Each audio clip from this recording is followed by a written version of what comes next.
Professor Mohammad Yunus এবং নরেন্দ্র মোদীর বিমস্টেক সম্মেলনে দ্বিপাক্ষিক বৈঠক অনুষ্ঠিত হতে যাচ্ছে। বাংলাদেশ সরকারের তরফ থেকে প্রচার করা হচ্ছে যে বৈঠকটি অনুষ্ঠিত হচ্ছে।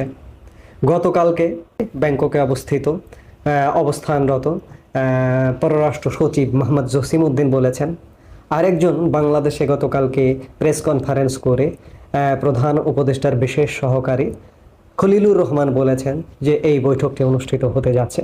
কিন্তু ভারতীয় প্রধানমন্ত্রীর সফরসূচিতে এখন পর্যন্ত এই বৈঠকের কোনো কিছু আমরা দেখতে পারিনি। এবং শুধু তাই নয়, ভারতীয় প্রধানমন্ত্রী নরেন্দ্র মোদীর যে সামাজিক যোগাযোগ মাধ্যম সোশ্যাল মিডিয়াতে বিমস্টেক সম্মেলন নিয়ে প্রধানমন্ত্রী নরেন্দ্র মোদীর যেসব কর্মসূচি রয়েছে সেসব কর্মসূচিতে মোহাম্মদ ইউনূসের সাথে বৈঠকের কোনো কিছু নেই, কোনো কিছু খুঁজে পাওয়া যায়নি। বৃহস্পতিবার সকালেই ভারতের প্রধানমন্ত্রী নরেন্দ্র মোদী বিমস্টেক সম্মেলনে যোগদানের উদ্দেশ্যে তিনি ব্যাংককের উদ্দেশ্যে রওনা দিয়েছেন। তবে তার এই সফরে সাম্প্রতিক কূটনৈতিক পরিস্থিতিতে ব্যাংককে কি আদৌ বৈঠকের টেবিলে মুখোমুখি হবেন প্রধানমন্ত্রী নরেন্দ্র মোদী ও বাংলাদেশের অন্তর্বর্তী সরকার প্রধান মোহাম্মদ ইউনূস, সেই প্রশ্ন ঘুরপাক খাচ্ছে এই মুহূর্তে দক্ষিণ এশিয়ার কূটনৈতিক মহলে। বিমস্টেকে যোগ দিতে বৃহস্পতিবার থাইল্যান্ডে রওনা হয়েছেন বাংলাদেশের প্রধান উপদেষ্টা মোহাম্মদ ইউনূসও। কিন্তু এখন পর্যন্ত ভারতীয় কর্তৃপক্ষের কাছ থেকে কোনো কিছু জানা যায়নি যে এই বৈঠকটি অনুষ্ঠিত হচ্ছে কিনা। তবে থাইল্যান্ডে রওনা হওয়ার আগে নরেন্দ্র মোদী তার সোশ্যাল মিডিয়ায় এই সফর নিয়ে বেশ কিছু মিটিংয়ের কথা উল্লেখ করেছেন। মোদী সেখানে বলেন, আগামী 3 দিন আমি থাইল্যান্ড ও শ্রীলঙ্কা সফর করব এবং এই দেশগুলো ও বিমস্টেকভুক্ত দেশগুলোর সঙ্গে ভারতের সহযোগিতা বৃদ্ধির লক্ষ্যে বিভিন্ন কর্মসূচিতে অংশ নেব।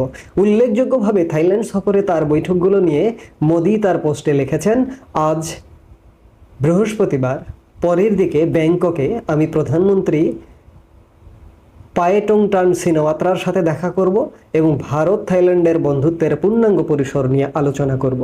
আগামীকাল বিমস্টেক শীর্ষ সম্মেলনে অংশ নেব এবং থাইল্যান্ডের রাজা মহা ভাজিরালঙ্কর্নের সঙ্গেও দেখা করব।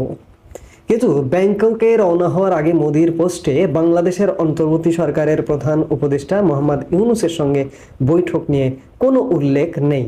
তবে বুধবার বাংলাদেশের পররাষ্ট্র সচিব, আমি যেটি আগে বললাম যে জসিমউদ্দিন জানিয়েছিলেন ঢাকার তরফে মোদীর সঙ্গে ইউনূসের বৈঠকের জন্য অনুরোধ করা হয়েছে। তিনি বলেন, আমরা অবশ্যই আশা রাখছি এই বৈঠক হবে।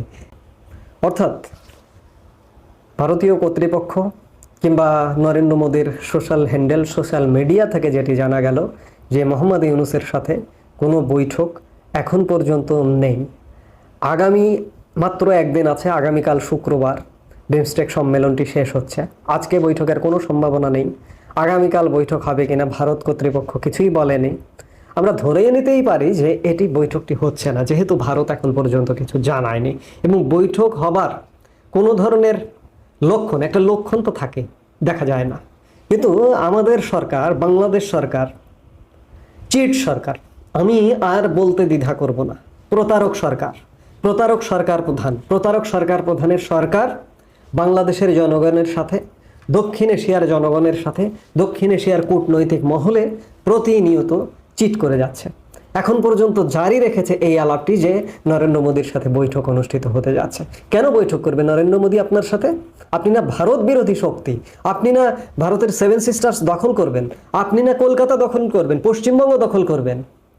আপনার সাথে তো দৌড়ে এসে নরেন্দ্র মোদীর বৈঠক করার কথা। আপনি এত বড় নোবেল লরিয়েট, আমার মুখে আর বাদ সাধবো না, কারণ সহ্যের সীমা ছাড়িয়ে গেছে।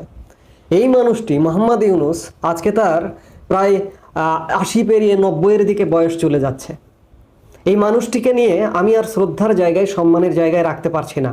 আমাদের সাথে প্রতিনিয়ত প্রতারণা করা হচ্ছে, আমার দেশের 12টা বাজিয়ে দেওয়া হচ্ছে। কূটনৈতিক সম্পর্ক শেষ করে ফেলানো হয়েছে বাংলাদেশের সাথে। বাংলাদেশের জনগণের প্রশ্নে বাংলাদেশের জনগণের সাথে কার সম্পর্ক খারাপ ছিল? কিন্তু মোহাম্মদ ইউনূস, একটা দখলদার সরকার, বাংলাদেশের সাথে সারা পৃথিবীর সম্পর্ক খারাপ করে দিয়েছে। এই যে আজকে আপনারা ইতিমধ্যেই খবর পেয়েছেন, মার্কিন যুক্তরাষ্ট্র আমাদের উপরে, আমাদের যেসব পণ্য আমরা রপ্তানি করি সেসব পণ্যের উপর পৃথিবীর যেসব দেশে খুব চড়া শুল্ক আরোপ করেছে তার মধ্যে বাংলাদেশে আরোপ করেছে। এটি কার জন্য? কিসের জন্য? মোহাম্মদ ইউনূসের জন্য। এর দায় মোহাম্মদ ইউনূসের এবং মোহাম্মদ ইউনূস উপদেষ্টা পরিষদে যারাই আছেন, বহুত কথা বলেছি, সৎ, নিষ্ঠাবান, যোগ্য, সুশীল সমাজের প্রতিনিধি, এরাও কিন্তু ছাড় পাবে না। আজকে দেশের অবস্থা ভয়ানক। আজকে আমরা 1 বছর 1.5 বছর পরে দেশের অবস্থাটা যে কত বড় ভয়ানক আমরা সেটি বুঝতে পারবো। আমাদের সাথে প্রতারণা করার দরকার কি, চিটারি করার দরকার কি?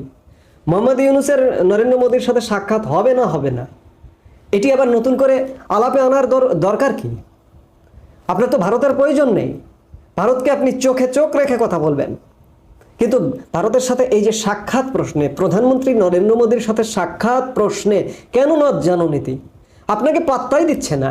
বারবার ভারত বিভিন্ন বক্তব্যে বলেছে, ভারতের পররাষ্ট্র মন্ত্রণালয় বলেছে, ভারতের সেনাবাহিনী প্রধান বলেছে যে নির্বাচিত সরকার ছাড়া বাংলাদেশের সাথে সম্পর্ক উন্নয়ন হবে না।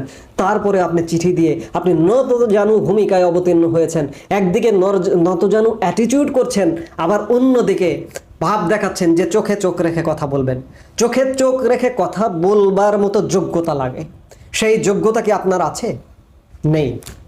কাজেই এসব ভোগাস আলাপ যে প্রধানমন্ত্রী নরেন্দ্র মোদীর সাথে বৈঠক হচ্ছে, আসলে বৈঠকটি অনুষ্ঠিত হবে না। আমরা আলাপের সারমর্ম এটাই বলতে চাই যে আগামীকালকে শেষ দিন। আজকে পর্যন্ত ভারতীয় কর্তৃপক্ষ বলছে না যে এই বৈঠকটি অনুষ্ঠিত হতে যাচ্ছে। তাহলে কিসের বৈঠক? কিসের প্রতারণা আমাদের সাথে? প্রতারণা বন্ধ করুন, ক্ষমতা ছেড়ে দিন, নির্বাচন দিন, নির্বাচন দিয়ে নির্বাচিত প্রতিনিধির হাতে, যার হাতেই পড়ুক না কেন ক্ষমতা, আমরা তখন বাংলাদেশের মানুষ, বাংলাদেশের জনগণ বাংলাদেশের রাজনীতি বুঝে নেবে যে যে ক্ষমতায় আসবে নির্বাচনের মাধ্যমে সে ক্ষমতায় থাকবার যোগ্য কি অযোগ্য। বাংলাদেশের